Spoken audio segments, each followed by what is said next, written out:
A paz do Senhor Jesus, estamos iniciando mais um Instantes Finais e eu quero mais uma vez agradecer por sua audiência, a você que é aqui do Recife, a você que é da região metropolitana, a você da Zona da Mata Norte ou Sul, a você do Agreste, a você do Sertão do estado de Pernambuco, e eu quero enviar um agradecimento muito especial aos nossos queridos telespectadores de outros estados ou até mesmo de outros países que são alunos dessa aula de profecia bíblica no lar e acompanham a nossa programação pela TV ou pela internet.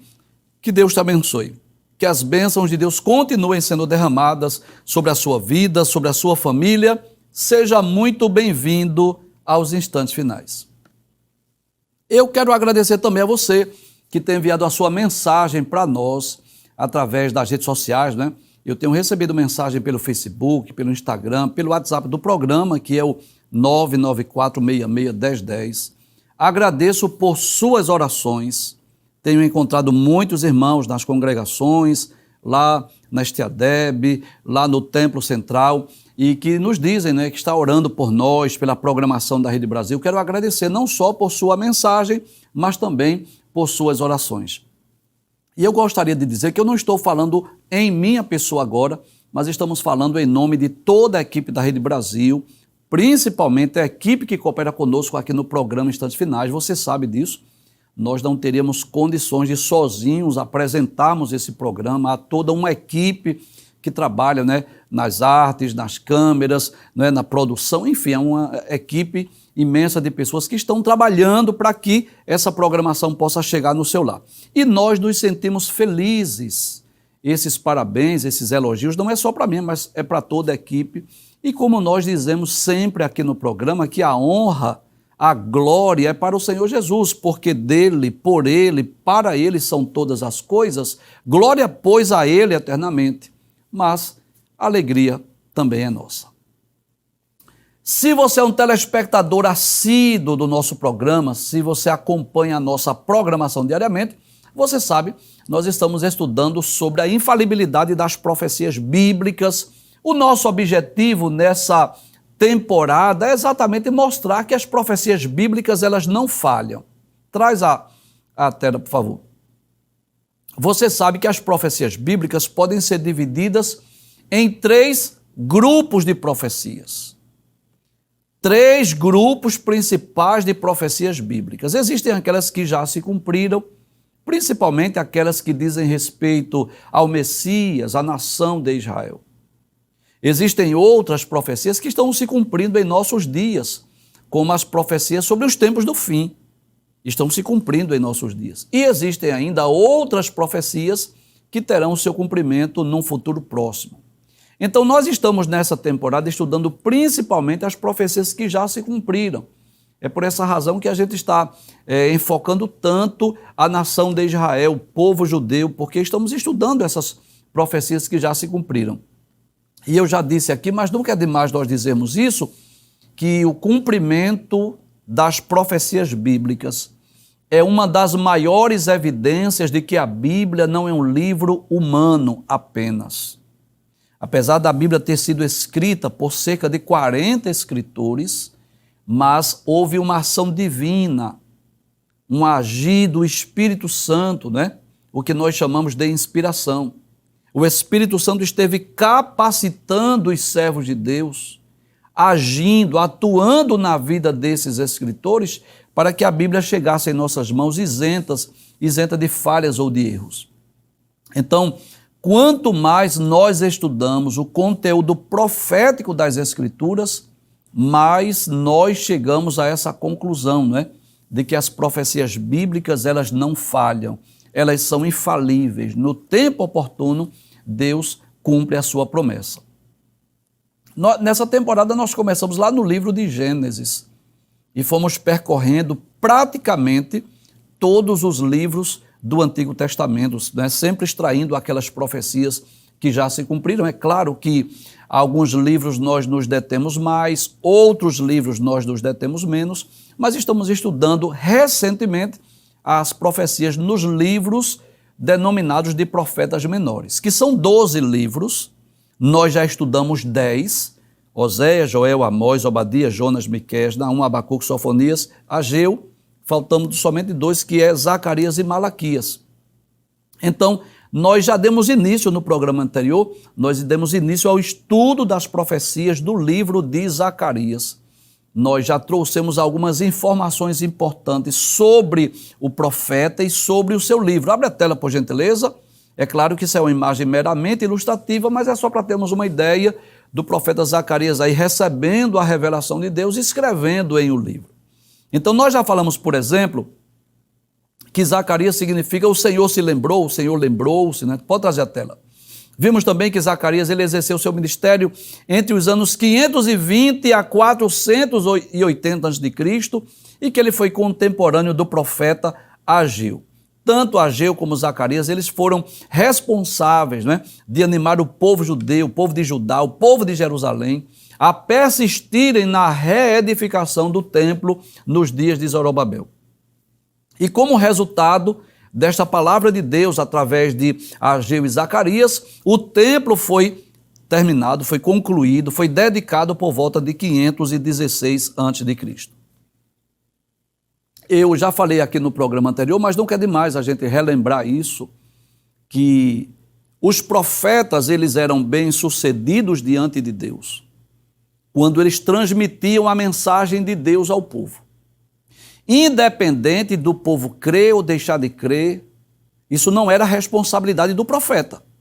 Se você ler, por exemplo, o livro do profeta Ezequiel, Deus deixou bem claro para Ezequiel que ele iria transmitir a mensagem a um povo rebelde, um povo obstinado, de dura serviço, e Deus deixou bem claro para Ezequiel: você vai transmitir a minha mensagem, quer ouça, quer deixem de ouvir. Então, assim como hoje, né, quando nós pregamos o evangelho, que coisa interessante. Não é missão da igreja salvar a humanidade, claro que não. É missão da igreja pregar o evangelho. Então, quando nós pregamos o evangelho, nós isentamos a nossa responsabilidade.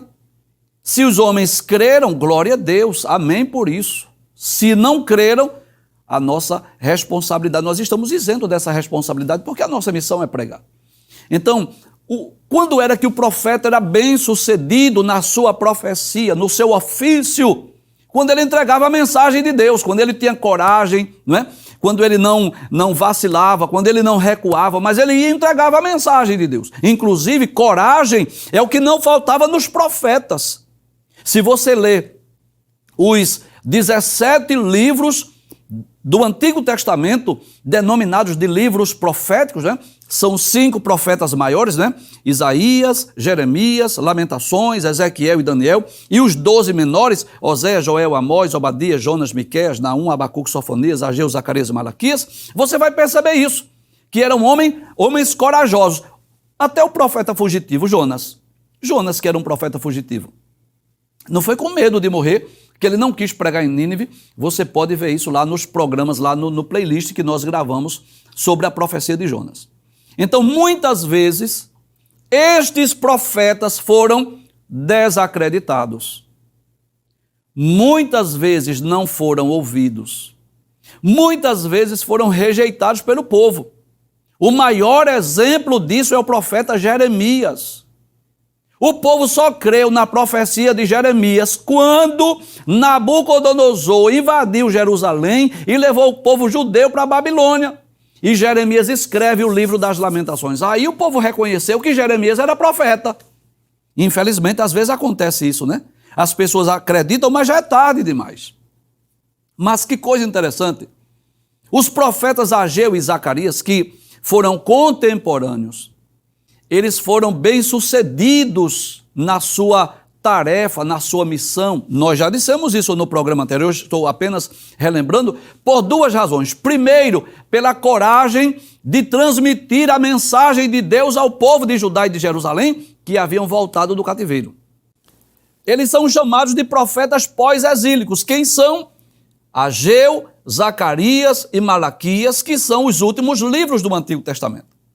Mas nós já dissemos no programa anterior que o profeta Ageu e Zacarias foram bem-sucedidos na sua profecia, na sua missão, no seu ofício profético, por 2 razões simples. Primeiro, porque eles pregaram, transmitiram a palavra de Deus, a mensagem de Deus aos homens. ao povo de Judá e de Jerusalém, e segundo, porque o povo ouviu, deu crédito. E eles tiveram o privilégio de participar, veja que coisa interessante.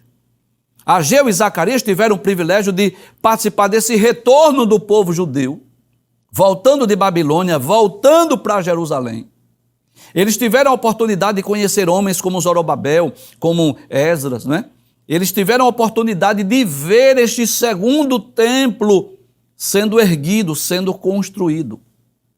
Então é claro que há muitas profecias do livro de Zacarias que são futuras, são proféticas, são escatológicas. Ele profetizou, por exemplo, sobre a batalha do Armagedon, ele profetizou sobre a vinda de Jesus em glória. É claro que ele não viu o cumprimento dessas profecias, mas ao menos algumas profecias eles puderam ver. E eu acredito que aquilo foi um momento de muito regozijo, de muita alegria. Por exemplo, nós que pregamos a palavra de Deus, nós ficamos felizes quando as pessoas ouvem a mensagem, quando as pessoas se convertem dos seus maus caminhos, quando as pessoas dizem que receberam Jesus como Salvador. Quando eu me encontro alguém que diz assim, olha, eu me converti assistindo a programação da Rede Brasil, eu me converti assistindo os instantes finais. Ou alguém diz assim, o meu pai, minha mãe, meu tio, minha tia, enfim, estava assistindo o seu programa e se converteu. Glória, eu fico muito feliz por isso. Em saber que de alguma forma nós fomos, não só eu, mas nós fomos os instrumentos de Deus para levar a mensagem. E as pessoas ouviram, as pessoas deram crédito, as pessoas se converteram, glória a Deus por isso. E eu imagino a alegria de Ageu e Zacarias de verem o povo despertando-se para reconstruir o templo e ver o templo sendo erguido mais uma vez. E é sobre isso que nós vamos estudar hoje. Hoje nós vamos estudar outra profecia, né, de Zacarias. Nós vamos estudar essa profecia de Zacarias, que fala exatamente sobre essa reconstrução do templo. Abre, por gentileza, a tela, por favor. Vamos relembrar o que vimos no programa anterior. Volta. Isso, obrigado. No programa anterior, nós lemos os 6 primeiros versículos do capítulo 1 de Zacarias. Uma exortação ao arrependimento. Que coisa interessante, nós vimos o cumprimento desta profecia lá no livro de Esdras, capítulo 6, versículo 19 a 22, capítulo 8, versículo 35, quando o povo de Judá, o povo de Jerusalém, deu crédito à mensagem de Deus através do profeta Zacarias, se voltaram para Deus. Inclusive essa imagem da sua esquerda é como se fosse a celebração da festa dos pães asmos. O que é um pão asmo? É um pão sem fermento. Então essa imagem mostra como se eles estivessem comemorando, celebrando essa festa lá em Jerusalém. E hoje nós vamos estudar outra profecia de Zacarias. Passa o texto, por favor. O templo de Jerusalém seria reconstruído. Então nós vamos estudar alguns versículos em capítulos distintos. Nós vamos estudar capítulo 1, versículo 16, capítulo 4, versículos 8 a 10, capítulo 8, versículo 9, onde Deus se utiliza do profeta Zacarias para dizer assim, olha, o templo de Jerusalém será reconstruído. E depois nós vamos estudar lá no livro de Esdras o cumprimento, no capítulo 6, versículos 13 a 16. Passe o texto, por favor. Zacarias capítulo 1, versículo 16 diz assim, portanto, assim diz o Senhor. Olha, não é Zacarias quem está falando. Traz a tela, por favor. Nós já dissemos, mas eu faço questão de lembrar. Essa frase, assim diz o Senhor, ou veio a mim a palavra do Senhor, ou e disse o Senhor Deus, é o que nós chamamos de provas internas. São evidências de que aquela mensagem não era apenas de um homem, de um ser humano, mas era a mensagem de Deus. Os profetas, o que era um profeta? Isso, obrigado, um porta-voz, um arauto de Deus, alguém que recebia de Deus a mensagem e transmitia. Claro, houve profetas que apenas falaram em nome de Deus, Elias, Eliseu, Aías, Micaías e outros, apenas falaram. Embora que alguém tenha escrito as profecias deles. E outros, como esses que nós chamamos de canônicos, ou profetas literários, eles não só falaram, mas eles também escreveram. E essa imagem ilustra muito bem, como se Zacarias estivesse recebendo a mensagem de Deus e estivesse escrevendo num livro. E as duas coisas ocorriam. As duas experiências ocorriam. Porque eles tanto transmitiram a mensagem de Deus, eles falaram ao povo, você lembra de Jeremias? Que às vezes Deus dizia de forma específica onde ele deveria ir, aonde ele deveria entregar a mensagem, o que ele deveria dizer, você sabe disso. Só que além de eles falarem em nome de Deus, eles registraram essas profecias. Que coisa interessante.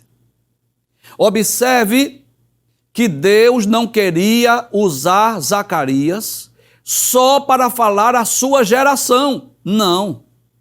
Porque se fosse só para aquela geração, para os seus contemporâneos, para os seus conterrâneos, não havia necessidade de esse livro estar no cânon, ser traduzido e chegar em nossas mãos. É claro que Deus queria que essas mensagens, que essas profecias fossem registradas, inclusas no cânon, traduzidas, chegassem em nossas mãos, para que nós pudéssemos comprovar essa autenticidade, essa veracidade, essa infalibilidade das profecias bíblicas. Então, quando o profeta diz assim, assim disse o Senhor, ou veio a mim a palavra do Senhor, na verdade eles estavam atestando, dando autenticidade de que aquela mensagem não era sua, não era do profeta, mas era a mensagem de Deus através dos profetas.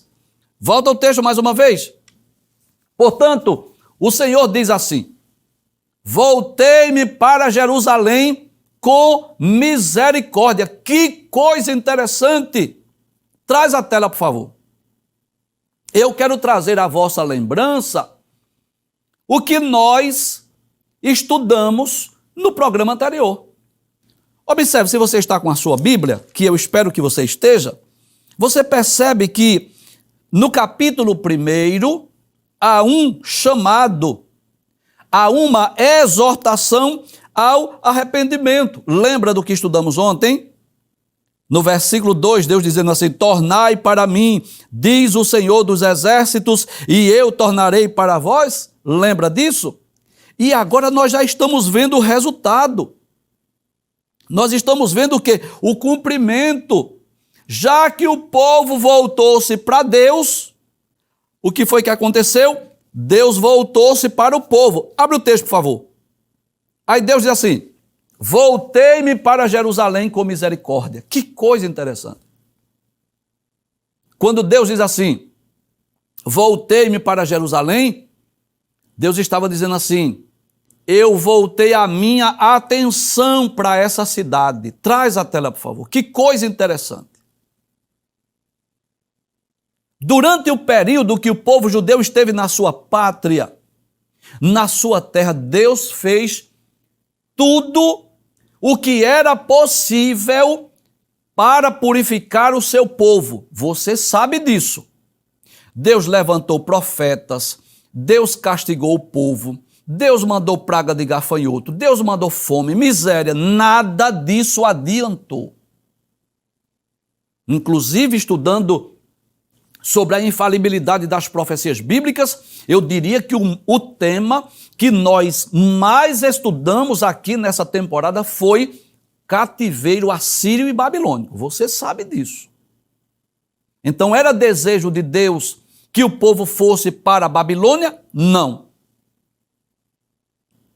E por que o povo foi? Porque o povo não atendeu a voz de Deus, o chamado de Deus, o convite de Deus ao arrependimento.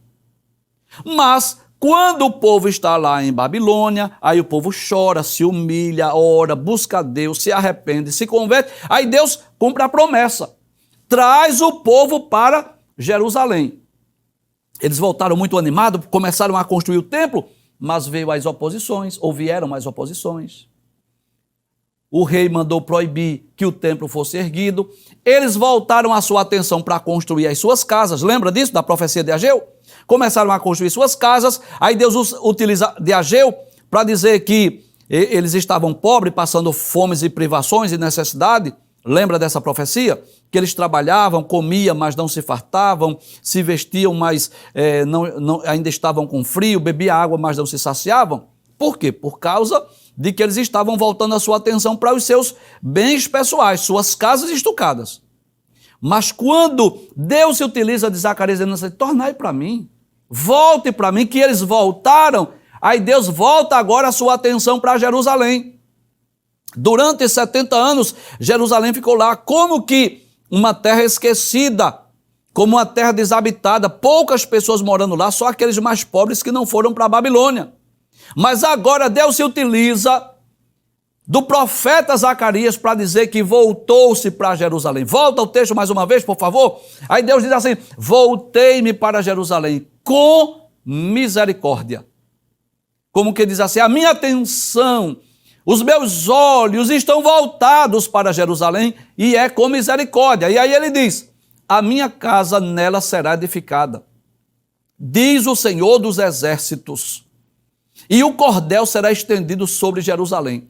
Cordel fala de quê? Fala de uma espécie, traz a tela por favor, de cordão ou de corda para medir. Era, vamos dizer assim, na época, um instrumento de medição. Então, o cordel era usado para medir.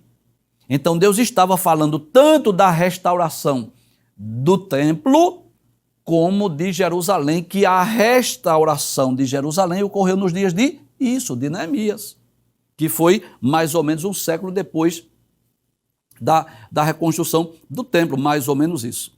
Então Deus está agora dizendo, através do profeta Zacarias, que ele voltou-se para Jerusalém com misericórdia, e Deus diz assim, olha, o templo, a minha casa será erguida, será edificada, e o cordel, como é que diz o texto? Será estendido sobre Jerusalém. É como se fosse esse instrumento de medição, será estendido sobre Jerusalém. Isso fala de quê? De restauração. Quando Deus diz, voltei-me para Jerusalém com misericórdia, Deus estava dizendo, chegou o tempo da reconstrução. Chegou o tempo de eu voltar a minha atenção para Jerusalém, mas para quê? Para que o templo seja erguido e para que a cidade seja reedificada, ou seja, restaurada. Passe o texto, por favor, o próximo versículo, capítulo de número 4, versículos 8 e 9. É outro texto, é outro capítulo, mas é uma profecia também sobre o templo. Diz assim, e a palavra do Senhor veio de novo a mim, dizendo, a mim quem? A Zacarias. As mãos de Zorobabel têm fundado esta casa. Por quê? Já havia iniciado a obra de reconstrução. Aí Deus diz, também as suas mãos a acabarão, para que saibais que o Senhor dos exércitos me enviou a vós. Que coisa interessante. Traz a tela, por favor. É como se Deus deixasse um sinal, uma evidência de que aquela palavra não era a palavra só de Zacarias, era a palavra de Deus. E Deus muitas vezes faz isso. Deus deixa um sinal. Deus deixa uma evidência de que era ele que estava se utilizando de Zacarias. E nesse texto, qual seria a evidência? Isso mesmo. As mesmas mãos que iniciaram a reconstrução do templo, as mãos de quem? De Zorobabel. Seria também Zorobabel que iria concluir, que iria terminar. Deus estava dizendo, eu tenho pressa. Não pensem vocês que isso vai demorar muito, que Zorobabel vai morrer e outra pessoa vai dar continuidade. Não, ele começou e ele vai terminar. Abre o texto mais uma vez, só para nós conferirmos. E a palavra do Senhor veio de novo a mim, dizendo. E aí nós aprendemos também que não significa dizer que todas as mensagens, todas as profecias foram ditas no mesmo período. Aí Deus diz, as mãos de Zorobabel têm fundado esta casa. Ele deu início, ele colocou o fundamento. Também as suas mãos a acabarão. É Zorobabel que vai terminar. Para que saibais que o Senhor dos exércitos me enviou a vós, para que vocês não duvidem que foi Deus que me enviou a vós. Passa o texto, por favor, versículo de número 10. Aí ele traz uma mensagem interessante, porque quem despreza o dia das coisas pequenas, pois esse se alegrará vendo o prumo na mão de Zorobabel. Que coisa interessante. Traz a tela, por favor. Eu tive o cuidado de ver esse texto numa outra versão. Na Nova Almeida Atualizada diz assim, Pois quem despreza o dia dos humildes começos, ficará alegre ao ver o prumo nas mãos de Zorobabel. E por que essa mensagem? Por que é que Deus traz essa mensagem através de Zacarias? Quem despreza o dia das coisas pequenas. É porque houve momento que houve um certo desprezo para com o templo, para com a casa, porque não tinha muita riqueza, porque não tinha tantos materiais como prata, ouro, como o templo de Salomão. Porque começou com muita dificuldade. Diferente do templo de Salomão, que havia muitos trabalhadores, muito material, muita mão de obra qualificada, o templo agora estava começando com muita dificuldade, a ponto de o rei proibir a construção do templo por causa das denúncias dos samaritanos. Mas que coisa interessante! Deus está se utilizando de Zacarias, dizendo assim: aqueles que desprezaram o dia das coisas pequenas vão ficar surpresos, vão se surpreender. Abre a tela mais uma vez. Porque quem despreza o dia das coisas pequenas? Pois esse que está desprezando esse período difícil, trabalhoso aí, se alegrará vendo o prumo na mão de Zorobabel. O prumo fala de quê? Daquele instrumento do trabalhador, não é? Do pedreiro, vamos dizer assim. Aquele instrumento de verificar como está o nível lá da parede, se está correta a colocação dos muros, das paredes lá do templo. E Deus diz mais: são os 7 olhos do Senhor que discorrem por toda a terra. Que coisa interessante, esses 7 olhos do Senhor fala da plenitude, da onisciência de Deus, o Deus que discorre, que percorre toda a terra. Em outras palavras, Deus estava dizendo assim: eu estou nesse negócio. Traz a tela, por favor. Em outras palavras, Deus estava dizendo assim: olha, isso aí não é projeto humano apenas não, isso é um projeto divino. Sou eu que estou com a minha misericórdia voltada para Jerusalém. Sou eu quem estou dando continuidade a esta obra. O mesmo Deus que se utilizou de Zorobabel para colocar os fundamentos, será o mesmo Deus que vai se utilizar dele para concluir a obra. Deus estava deixando bem claro que o seu olhar, que os seus olhos, que as suas mãos estavam estendidas para aquela obra. Passa o texto, por favor. Vamos ver ainda capítulo 8, versículo de número 9, que é outro texto que vai falar sobre a reconstrução do templo. Várias vezes, essa é uma das principais profecias de Zacarias. Vários textos, vários capítulos diferentes, Deus se utilizou dele para trazer essa mensagem.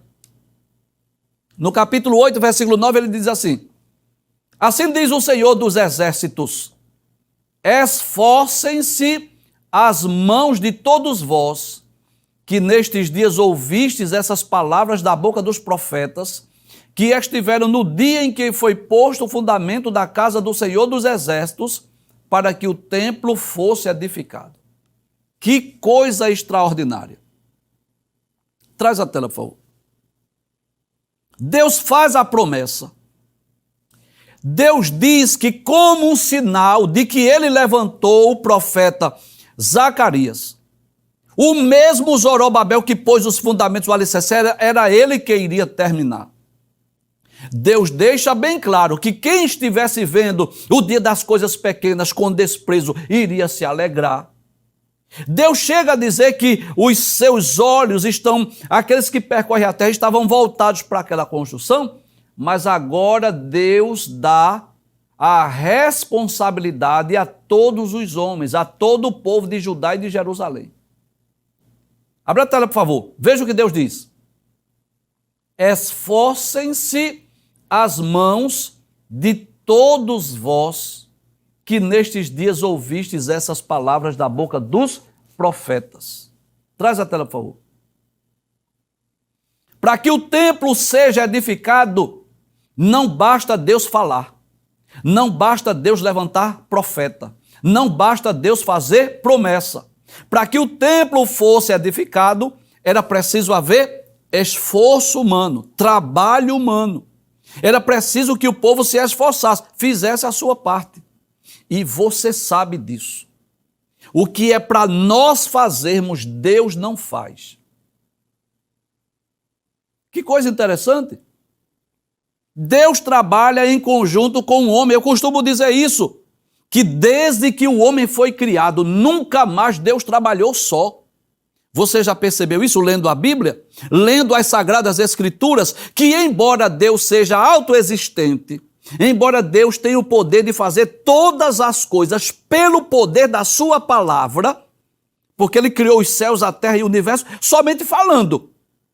Então Deus tem o poder de criar todas as coisas, de fazer todas as coisas apenas com as suas palavras. Mas observe, desde que Deus criou o homem, Deus nunca mais trabalhou só. Não é que Deus precise de nós, seres humanos falhos e imperfeitos. Não, mas Deus sente prazer de se utilizar de seres humanos. Como se utilizou de Adão para arar a terra, cuidar do jardim, colocar nome nos animais.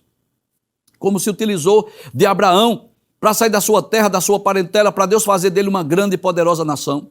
Como se utilizou de Moisés para libertar o povo de Israel que estava cativo lá no Egito. Como se utilizou de Bezalel e Aholiabe para fazer os utensílios lá do tabernáculo. Enfim, de Gênesis a Apocalipse. Deus, de Gênesis, lá do primeiro homem Adão, até Apocalipse, o último homem mencionado na Bíblia, João, nós vamos perceber Deus se utilizando de pessoas, de seres humanos. E o que era que Deus estava dizendo através do profeta Zacarias? Eu estou olhando para Jerusalém com misericórdia. Eu quero dizer a vocês que Zorobabel começou e vai terminar. Eu quero dizer a vocês que os meus olhos que contemplam toda a terra está voltado para esta obra. Agora tem um detalhe, e qual é? Se esforcem. Faça a sua parte. O que você puder fazer, você faz. Você já percebeu que o que é para o homem fazer, Deus não faz? Eu vou dar um exemplo, alguns exemplos. Quando Jesus vai transformar água em vinho, Jesus diz assim: enchei essas talhas de água. Como quem diz assim? Transformar água em vinho é comigo, mas encher a talha d'água você pode. Quando Jesus vai ressuscitar Lázaro, Jesus diz assim: tirai a pedra, ou tirem a pedra, como quem diz assim: ressuscitar defunto é comigo, chamar Lázaro para fora, eu vou fazer isso. Agora você pode tirar a pedra. E na reconstrução do templo não foi diferente. É claro que é Deus quem dá sabedoria, capacidade, inteligência, força, material. É claro que há uma ação divina. Porque se não for a Deus, aquele templo não seria reconstruído. Ele só foi possível a reconstrução porque Deus levantou Ciro, Deus fez com que Ciro devolvesse os utensílios, Deus fez com que Ciro mandasse Zorobabel voltar com os judeus para reconstruir, mas isso não isenta a responsabilidade humana. E o que é que Deus faz? O que é que Deus diz? Se esforcem. Em outras palavras, faça a sua parte. O que você puder fazer, você faz. Agora, o que você não puder, você deixa comigo. Aí Deus diz assim: aquilo que não estiver ao seu alcance, aí eu vou fazer. Por exemplo, o que é que os judeus não poderiam fazer? Era dizer ao rei que autorizasse a reconstrução. Isso é com Deus, quem vai fazer isso é Deus. Mas Deus estava chamando o povo à atenção agora, dizendo: se esforcem, faça a sua parte. Carreguem aí as pedras, as madeiras, vão trabalhando e vocês verão o milagre acontecer. O templo será reerguido. Isso nos ensina que Deus trabalha em conjunto com o homem. E essa profecia, ela já se cumpriu. Vamos ver lá em Esdras. Eu já disse aqui no programa anterior que o livro de Esdras, na nossa Bíblia, ele vem bem antes do livro de Zacarias.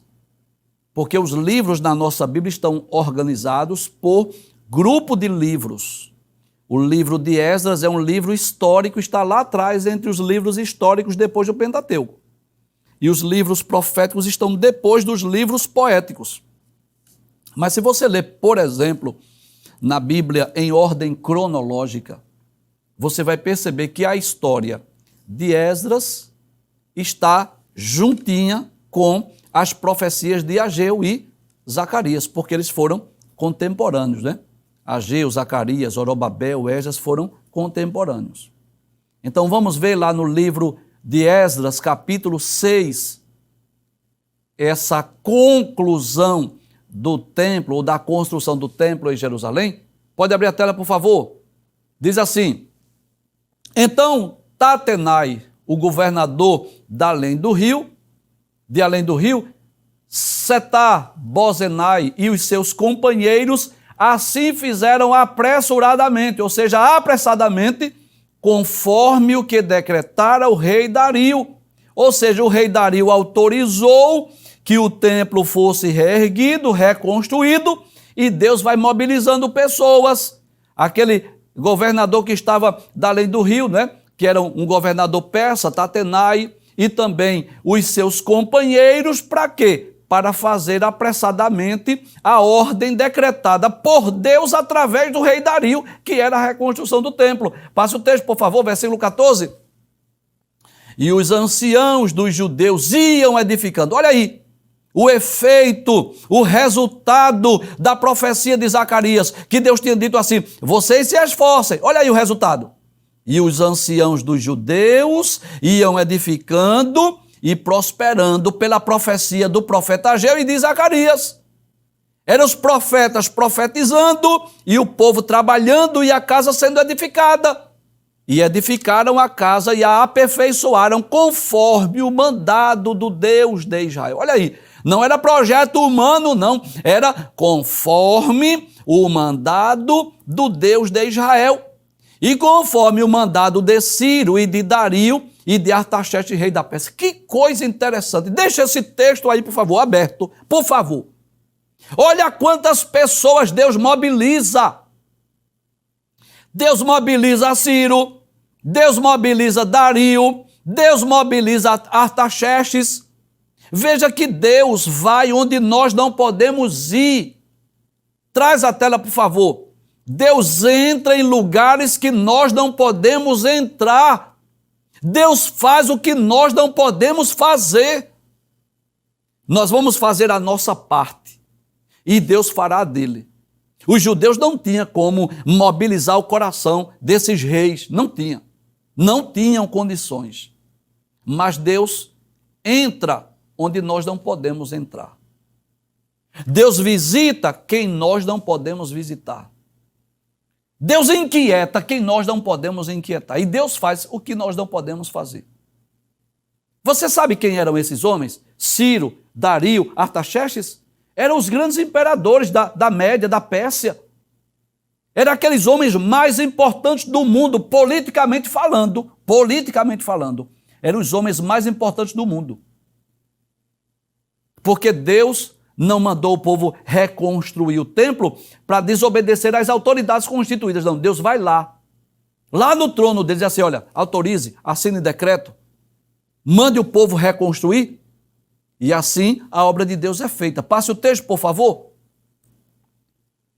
Versículo 15 diz assim: e acabou-se esta casa no dia 3º do mês de Adar, que era o 6º ano do reinado de Dario, ou seja, a casa, o templo foi restaurado, foi reconstruído conforme Deus havia determinado. Último texto, versículo 16. E os filhos de Israel, e os sacerdotes, e os levitas, e o resto dos filhos do cativeiro fizeram a consagração desta casa de Deus com alegria. O que é que nós podemos aprender? Traz a tela, por favor. Qual é a grande lição que nós podemos aprender desse capítulo, desse texto, desse programa de hoje? Se o projeto é de Deus. Primeira lição. Se o projeto for de Deus, ele será concretizado. Guarde esta palavra. Quando o projeto é humano, ele pode ser aprovado ou reprovado.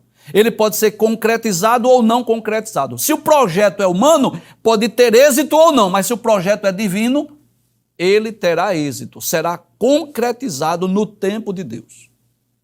Segunda lição, nós fazemos a nossa parte e Deus fará dele. Mobilizar Ciro, Dario e Artaxerxes não é comigo.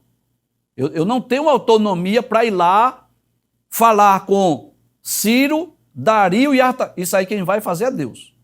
Agora, quando Deus for lá e mobilizar esses reis, aí eu vou fazer a minha parte.